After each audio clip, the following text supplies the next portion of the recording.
Rollerblading, rollerblading, rollerblading. This simple yet complicated sport has taught me so many lessons over the years that if I tried to list them out, we could probably be here forever. And I assume you feel the same way if you clicked on this video. But I just want to narrow it down to my top 5 rollerblading experiences that have changed the way that I look at the world.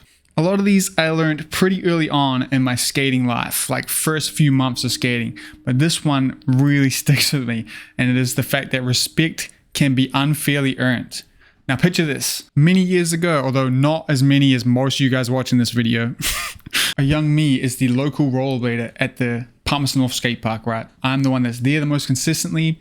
All the local skaters and scooters know me as the rollerblader, to the point where even when I'm working at McDonald's and behind the cashier, the little kid's coming up to order for his mom, he recognizes me. He'll come up and be like, hey, you're the rollerblader from the skate park, right? I'm known as the rollerblader. And thanks to some of the old head local bladers that I would occasionally skate with, I was put on the right path to become a core rollerblader, right? I was focusing on grinds. I was doing everything right, avoiding all the tricks that are not cool to do. But then one unfaithful Sunday, a new rollerblader shows up at the skate park. And this dude rolls in with some big wheel skates. And this is before 2010, so way before it's acceptable, you know. Within 10 minutes of being in the park, this dude throws a backflip.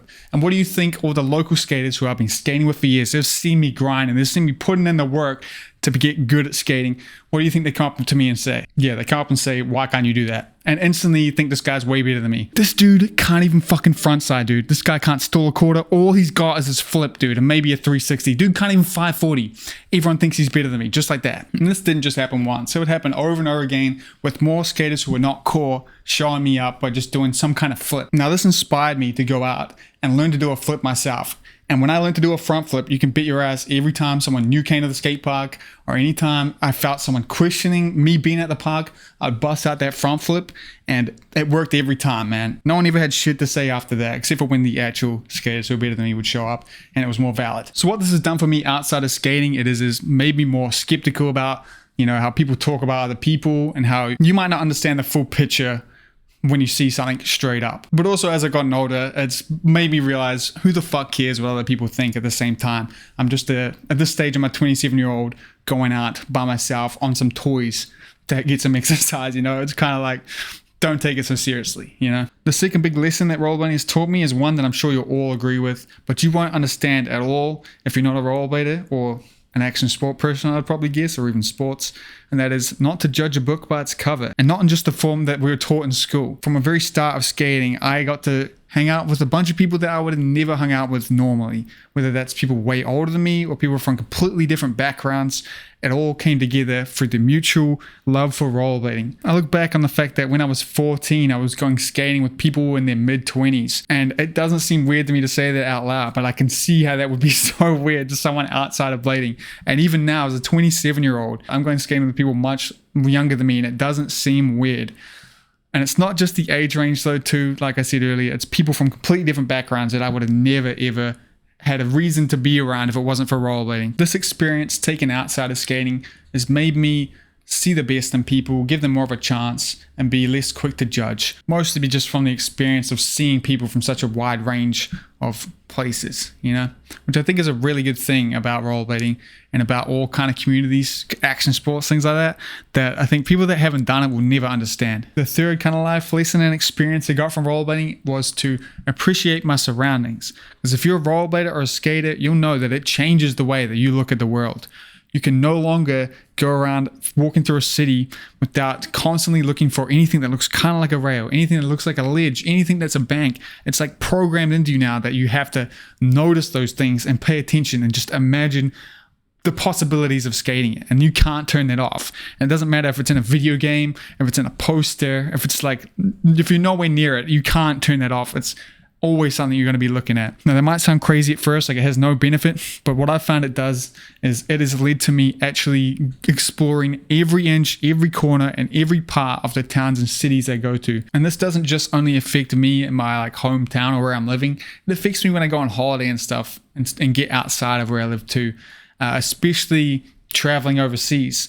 Because to someone who doesn't skate, it probably sounds crazy to be going through Google Maps, looking for things to skate, printing them out, and making a list to physically bring with you to the States to then go and explore. But to a skater, it makes a lot of sense.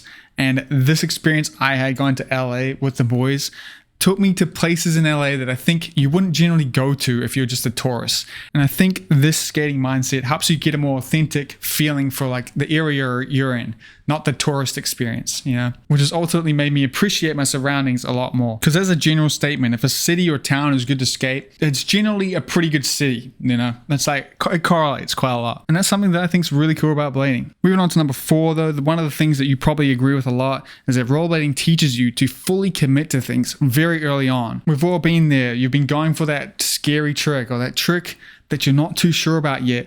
You go for it, but you don't fully commit to it. You kind of half send it, you know, you play it safe in your mind.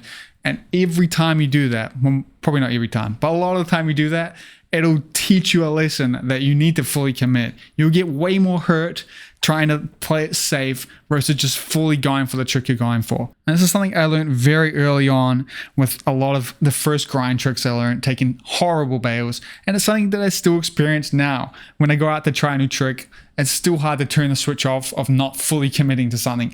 And it always leads to me getting super hurt for like no reason. And that's not to say that when you fully commit to something, you're guaranteed to land it, because there are a lot of times where you can fully commit to something and it still doesn't work out. But it does certainly up your chances of getting the result you want. And that's something that has affected me in real life, that has taught me that if I want to do something, I should put my all into it. There's no half sending it. There's no half-ass doing it. You should put your all into everything you do if you care about it. And I think this one's especially drilled in because it's like every time I don't do it, I get hurt, you know?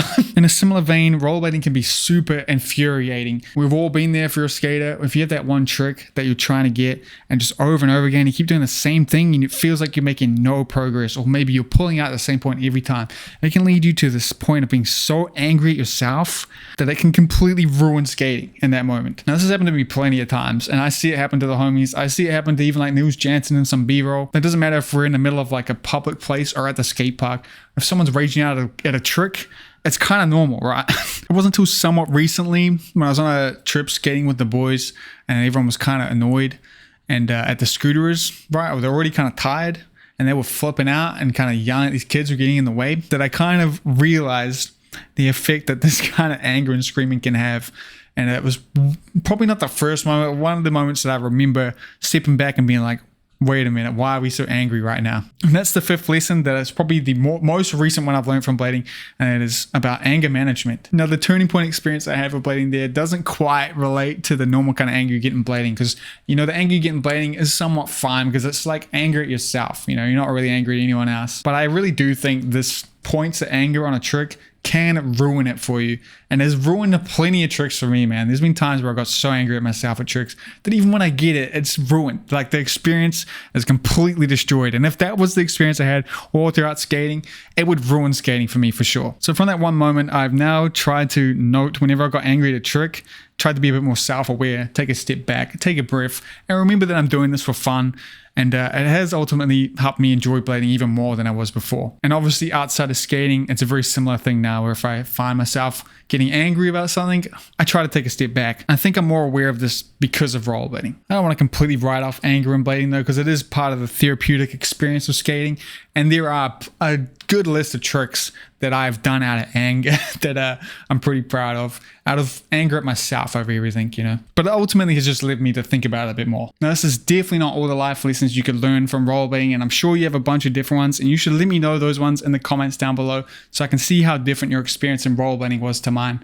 I also want to give a massive thank you to my patrons here. If it wasn't for them, I would not have been able to make this video. I hope to the end of the year to get 100 patrons to be able to continue putting the same amount of time into these videos. And we still have a long way to go. So if you want to help my dreams come true and support what I'm doing here, it'd mean the world if you signed up to my Patreon. It'll be linked in the description. But regardless, thank you so much for watching. You should go for a skate today, and peace out. See you later.